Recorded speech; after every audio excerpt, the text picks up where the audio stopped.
రక్తదానం అంటే జీవం దానం చేయడం లాంటిది.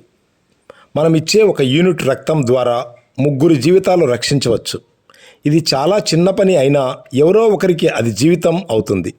ప్రతిరోజు ప్రమాదాలు, ఆపరేషన్లు, గర్భిణీ స్త్రీలు, క్యాన్సర్ రోగులు వంటి వేలాది మందికి రక్తం అవసరం అవుతుంది. కానీ అందరికీ సరిపడే రక్తం అందుబాటులో లేదు. మనం ఈ లోటును భర్తీ చేయగలం. రక్తం అన్ని మానవుల్లో ఒకేలా ఉంటుంది.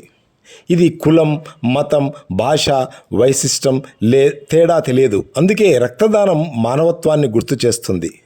కొంతమంది బలహీనత వస్తుందా, ఏమైనా సమస్యలు వస్తాయా అని భయపడతారు. కానీ ఇది చాలా సురక్షితం. మీరు ఆరోగ్యంగా ఉన్నట్లయితే ప్రతి 3 నెలలకు ఒకసారి రక్తదానం చేయవచ్చు. రక్తం ఇవ్వడం అంటే ప్రాణం ఇవ్వడం అనే విషయాన్ని మనం ఎప్పటికీ గుర్తుంచుకోవాలి. రక్తదానం చేయడం వల్ల ప్రయోజనాలు కలవు. రక్తదానం చేయడం వల్ల క్యాన్సర్ రిస్క్ను తగ్గించుకోవచ్చు. రక్తంలో ఐరన్ స్థాయి అదుపులో ఉంటుంది.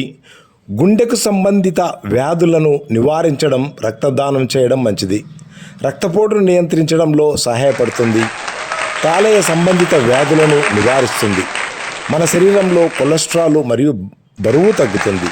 అందుకు యువత అందరూ కూడా రక్తదానంలో పాల్గొనాలని ఆశిస్తున్నా.